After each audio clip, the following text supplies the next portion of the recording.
ಎಲ್ರಿಗೂ ನಮಸ್ಕಾರ. ಈ ವಿಡಿಯೋ ನಾನು ಮಾಡ್ತಾ ಇರೋದು ನನ್ನ ಕನ್ನಡ ಜನತೆಗೆ ಮಾತ್ರ, ಅದು ನಮ್ಮ ಕರ್ನಾಟಕದವ್ರು. ಯಾಕೆಂದ್ರೆ ನಮ್ಮ ಕರ್ನಾಟಕದಲ್ಲೇ ಇಷ್ಟು ಮೋಸ ನಡೀತಾ ಇರೋದು. ಒಂದು ಹೆಣ್ಣಿನ ಬಗ್ಗೆ ಇಷ್ಟು ಹೀಯಾಳಿಸ್ಕೊಂಡು ನಮ್ಮ ಕರ್ನಾಟಕದಲ್ಲೇ ಮಾತಾಡ್ತಿದ್ದಾರೆ ಅಂದ್ರೆ ಬೇರೆ ಕಡೆ ಮಾತಾಡಲ್ವಾ ಅನ್ನೋದು ತುಂಬಾ ಅನುಮಾನ ಬರ್ತಿದೆ. ವಿಷಯ ಏನಂದ್ರೆ, ಒಬ್ಬ ವ್ಯಕ್ತಿ ಅವ್ರು ಏನಕ್ಕೆ ಅಧಿಕಾರದಲ್ಲಿ ಇದಾರೆ ಅಂತ ಗೊತ್ತಿಲ್ಲ, ನನಗೆ ಸ್ಥಾನದಲ್ಲಿ ಇದಾರೆ ಅಂತ ಗೊತ್ತಿಲ್ಲ. ವಿಧಾನಸಭೆಯಲ್ಲಿ, ನಮ್ಮ ವಿಧಾನಸೌಧದಲ್ಲಿ ಕುತ್ಕೊಂಡು ಒಂದು ಮಾತು ಹೇಳಿದ್ದಾರೆ. There is a saying, when rape is punishable, lie down and enjoy it. ಹಿಂಗಂದ್ರೆ ಬಲಾತ್ಕಾರನ ರೇಪ್ ಮಾಡ್ತಾರಲ್ಲ, ಅದನ್ನ ನಿನ್ ಕೈಲಿ ತಡಿಯಕ್ಕಾಗಿಲ್ಲ ಅಂದ್ರೆ ನೀನು ಅದನ್ನ ಅನುಭವಿಸು, ನೀನು ಅದನ್ನ ಎಂಜಾಯ್ ಮಾಡು ಅಂತ. ಇವ್ರಿಗೇನ್ ಹೇಳ್ಬೇಕು? ಹೇಳ್ಬಾರ್ದು, ಏನಾದ್ರೂ ಮಾಡ್ಬಿಡ್ಬೇಕು. ಮೋಸ್ಟ್ಲಿ ಇವ್ರ ಮನೇಲಿ ಯಾರು ಅದನ್ನ ಅನುಭವಿಸಕ್ ಸಾಧ್ಯ ಇಲ್ಲ, ಯಾಕಂದ್ರೆ ಅವ್ರಿಗೆಲ್ಲ ಸೆಕ್ಯೂರಿಟಿ ಇರುತ್ತೆ. ಸಾಮಾನ್ಯ ಜನರಿಗೆ ನಮ್ಗೆಲ್ಲ ಸೆಕ್ಯೂರಿಟಿ ಇರಲ್ಲ. ನಮ್ಗೆ ಯಾರು ಏನ್ ಮಾಡಿದ್ರು ಅವ್ರಿಗೆ ಬೇಕಾಗಿಲ್ಲ, ಹೇಳಿದಾರ ನೀನು ಅನುಭವಿಸು ಅಂತ. ಇಂಥವ್ರು ಒಂದು ಅಧಿಕಾರದಿಂದ ಆಚೆ ಬರಬೇಕು, ಇಲ್ಲ ಕೂತಿರೋ ಜಾಗದಲ್ಲೇ ಕತ್ತರಿಸಾಕ್ಬೇಕು.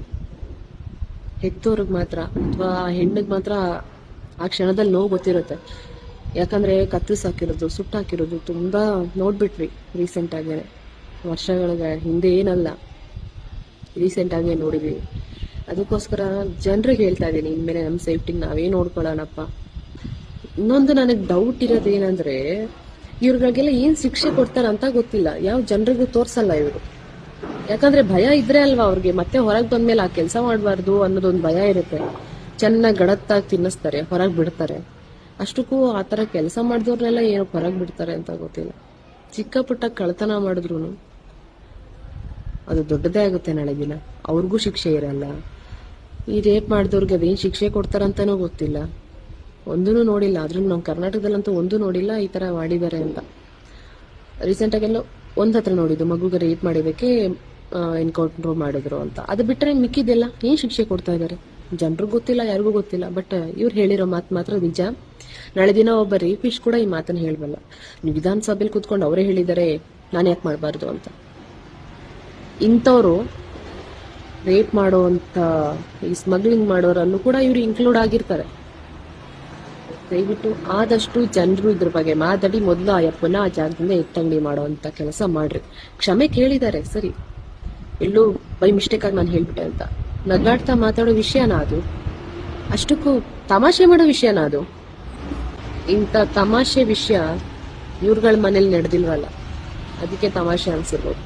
ನಡೀಲಿ ಅಂತ ಎಲ್ಲ ಹಾಯ್ರಾಯಿಸಲ್ಲ, ಇನ್ನೊಬ್ರ ಕಷ್ಟ ಅರ್ಥ ಮಾಡ್ಕೊಂಡು. ಇಂಥ ಮಾತುಗಳು ಬೈ ಮಿಸ್ಟೇಕ್ ಆಗಿ ಬರಲ್ಲ, ತಾನು ಮಾಡಿದ್ದೇ ನುಡಿಯೋದು. ಜನರನ್ನ ರಕ್ಷಣೆ ಮಾಡೋದನ್ನ ಕಲೀರಿ. ನಿಮ್ಮನ್ನ ಅಲ್ಲಿ ಕೂರಿಸಿರೋದೇ ಜನರು, ಅದನ್ನ ಎತ್ತಂಗಡಿ ಮಾಡಿಸೋದೇನು ಕಷ್ಟ ಅಲ್ಲ ಜನರಿಗೆ. ಅರ್ಥ ಮಾಡ್ಕೊಳ್ಳಿ, ನಿಮ್ಗೆ ನೀವು ಜನರು ಅರ್ಥ ಮಾಡ್ಕೊಳ್ಳಿ. ಯಾರನ್ನು ಇನ್ಮೇಲೆ ನಂಬಕ್ ಹೋಗ್ಬೇಡಿ. ಯಾವನಾದ್ರೂ ಸಿಕ್ಕದ್ನ ಅಂತನೋ ಅಲ್ಲೇ ಸುತ್ತರಿಸಾಕ್ಬಿಡಿ. ಏನು ರೇಪ್ ಮಾಡ್ದವನ್ಗೆ ಶಿಕ್ಷೆ ಕೊಡದೆ ಇರೋ ಜನ ರೇಪ್ ಮಾಡ್ದವನ್ನ ಸಾಯಿಸ್ತವನ್ಗೇನ್ರಿ ಶಿಕ್ಷೆ ಕೊಡ್ತಾರೆ? ಯಾವ ನ್ಯಾಯನೂ ಇಲ್ಲ, ಯಾವ ನ್ಯಾಯಾಂಗನೂ ಇಲ್ಲ, ಯಾವ ಬದನೆಕಾಯಿನೂ ಇಲ್ಲ. ಇನ್ಮೇಲೆ ನಮ್ಮ ಸೇಫ್ಟಿ ನಾವು ನೋಡ್ಕೋಬೇಕಷ್ಟೆ. ಹೆಣ್ಮಕ್ಳಿಗೆ ನಿಮ್ಗೆ ಹೇಳೋದು ಅಷ್ಟೇ, ಸೇಫ್ಟಿ ಮುಖ್ಯ. ಅಂದ್ರೆ ಯಾವನ್ನಾದ್ರೂ ಸಾಯಿಸ್ರಿ, ಚಿಂತೆ ಇಲ್ಲ, ಭಯ ಪಡುವಂಥದ್ದು ಏನಿಲ್ಲ. ಅವನ ಇರೋ ಶಕ್ತಿ ನಮ್ಮಲ್ಲೂ ಇರುತ್ತೆ, ನಮಗ್ ಗೊತ್ತಿರಲ್ಲ ಅಷ್ಟೇ.